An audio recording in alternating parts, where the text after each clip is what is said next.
السلام عليكم ورحمة الله وبركاته. الحمد لله رب العالمين، الصلاة والسلام على رسول رب العالمين وعلى آله وأصحابه أجمعين، أما بعد، فاتقوا الله عباد الله. وعن جابر بن عبد الله رضي الله عنه قال رسول الله صلى الله عليه وسلم: أكبر الكبائر قال الشرك بالله وعقوق الوالدين وقول الزور. رواه مسلم. ബഹുമാന്യരായ മുഅ്മിനീങ്ങളെ, തഖ്വയോടെ ജീവിക്കണമെന്ന് ഉണർത്തുകയാണ്. ഇമാം മുസ്ലിം റഹിമഹുല്ലാഹ് ഉദ്ധരിക്കുന്ന ഹദീസിൽ ജാബിർ റളിയല്ലാഹു അൻഹു നിവേദനം, മുഹമ്മദ് റസൂലുള്ളാഹി സ്വല്ലല്ലാഹു അലൈഹി വസല്ലം ഈ ഹദീസിലൂടെ പഠിപ്പിക്കുന്നത് അല്ലാഹുവിന് ഏറ്റവും വെറുപ്പുള്ള 3 പാപങ്ങൾ നബി സല്ലല്ലാഹു അലൈഹി വസല്ലം വിശദീകരിച്ചു. അക്ബറുൽ കബായിർ. മറ്റു ഹദീസുകളിൽ 4 വൻപാപങ്ങളെ പഠിപ്പിക്കപ്പെട്ടിട്ടുണ്ട്. വേറൊരു ഹദീസിൽ 5 വലിയ പാപങ്ങളെ കുറിച്ച് പറയുന്നുണ്ട്. മറ്റൊരു ഹദീസിൽ 7 വൻപാപങ്ങളെ കുറിച്ച് പറയുന്നുണ്ട്.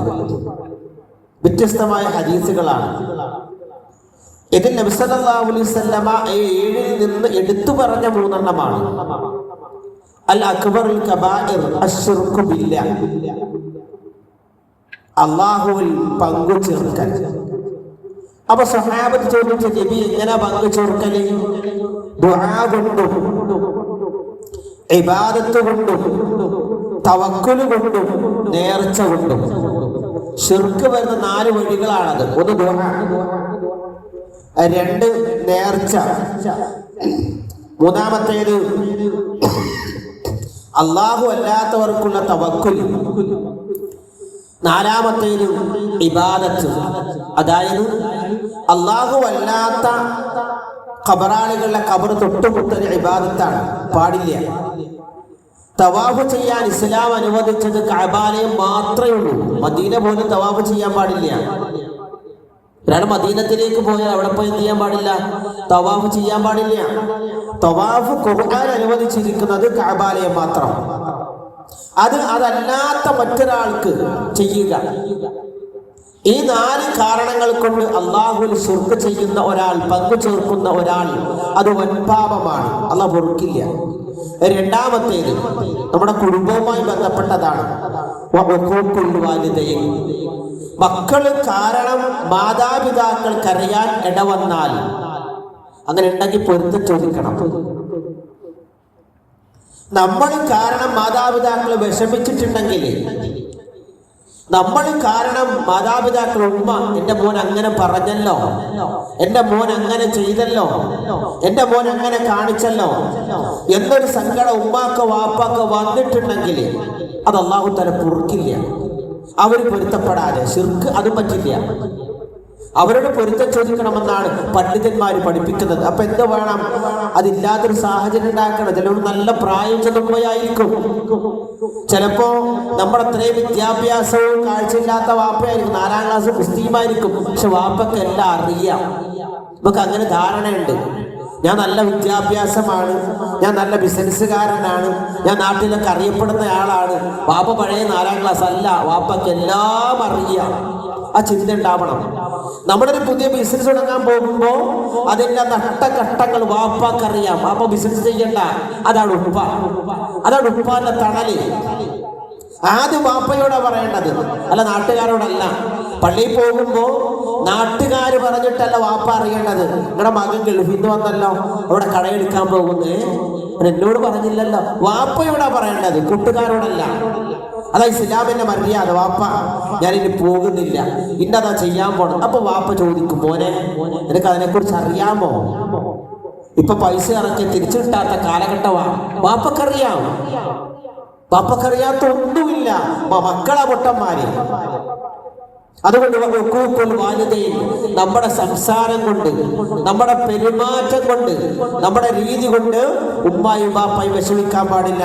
അത് അക്ബറുൽ കബായിറാണ്, വൻപാപങ്ങളിൽപ്പെട്ടതാണ്. മൂന്നാമത്തേത്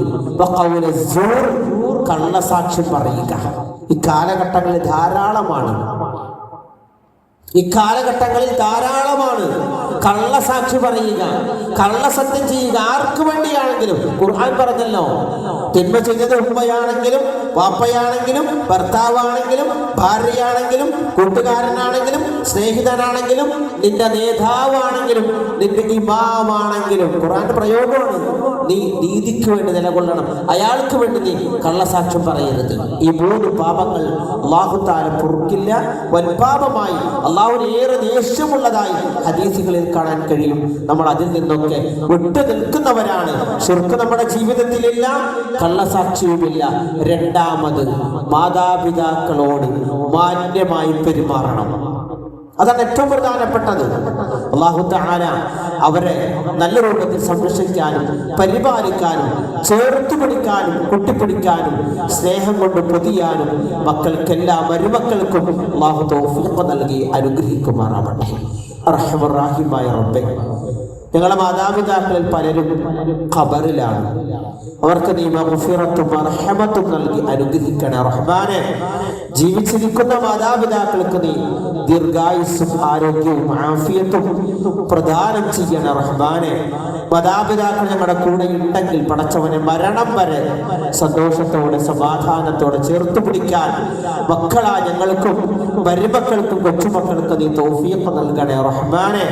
ربنا تقبل منا انك انت السميع العليم وتب علينا انك انت التواب الرحيم. ربنا آتنا في الدنيا حسنة وفي الآخرة حسنة وقنا عذاب النار.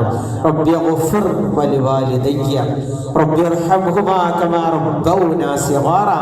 آمين برحمتك يا أرحم الراحمين. السلام عليكم ورحمة الله وبركاته. سبحانك اللهم وبحمدك أشهد أن لا إله إلا أنت أستغفرك وأتوب إليك.